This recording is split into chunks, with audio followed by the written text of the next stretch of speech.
ತಲೆ ಕೆಟ್ಟು ಹೋಗ್ಬಿಟ್ಟೈತಿ. ಆ ಸ್ಕೂಲಿಗೆ ಸೇರ್ಸನಪ್ಪ ನನ್ನ ಮಗನ್ನ. ಅದ್ಯಾತ ಸ್ಟೇಟ್, CBSE, ICSE, ಇನ್ನ ಯಾವ್ಯಾವ IG ಅಂತಾರೆ ಆಳ ಮೂಳ.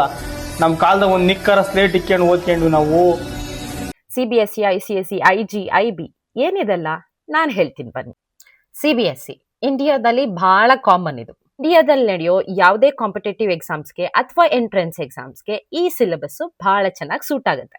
12ನೇ ಕ್ಲಾಸ್ನಲ್ಲಿ JEE ಮತ್ತೆ ನೀಟ್ ಎಂಟ್ರೆನ್ಸ್ ಎಕ್ಸಾಮ್ಸ್ಗಳಿಗೆ ಏನದು ಹಾಗಂದ್ರೆ, ಇಂಡಿಯಾದಲ್ಲಿರೋ ಟಾಪ್ ಕಾಲೇಜಸ್ ಅಲ್ಲಿ ಇಂಜಿನಿಯರಿಂಗ್ ಮಾಡಬೇಕು ಅಂತಂದ್ರೆ JEE ಕ್ಲಿಯರ್ ಆಗಿರ್ಬೇಕು. ಮೆಡಿಕಲ್ ಮಾಡಬೇಕು ಅಂದ್ರೆ ನೀಟ್ ಕ್ಲಿಯರ್ ಆಗಿರ್ಬೇಕು.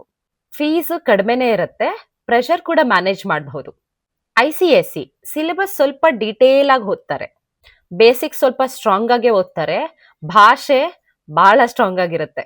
CBSE ಗಿಂತ ಸ್ವಲ್ಪ ಟಫ್ ಆಗಿರುತ್ತೆ. ಈ ಸಿಲೆಬಸ್ ಕೂಡ ಎಲ್ಲಾ ಎಂಟ್ರೆನ್ಸ್ ಎಕ್ಸಾಮ್ಸ್ ಗಳಿಗೂ ಹೆಲ್ಪ್ ಆಗುತ್ತೆ. IB ಈ ಸಿಲೆಬಸ್ ಪ್ರಕಾರ ಸ್ವಲ್ಪ ಸಬ್ಜೆಕ್ಟ್ ಬಗ್ಗೆ ಯೋಚನೆ ಮಾಡೋದನ್ನ ಕಲಿತಾರೆ, ರಿಸರ್ಚ್ ಮಾಡ್ತಾರೆ, ಪ್ರಾಜೆಕ್ಟ್ಸ್ ಮಾಡ್ತಾರೆ, ರಿಯಲ್ ಲೈಫ್ ಬಗ್ಗೆ ಜಾಸ್ತಿ ಕಲಿತಾರೆ. ಬೇರೆ ದೇಶದಲ್ಲಿ ಹೋಗಿ ನಾವು ಸ್ಟಡೀಸ್ ಮಾಡಬೇಕು ಅಂತ ಅಂದ್ರೆ ಇದು ಚೆನ್ನಾಗಿ ಸೂಟ್ ಆಗುತ್ತೆ.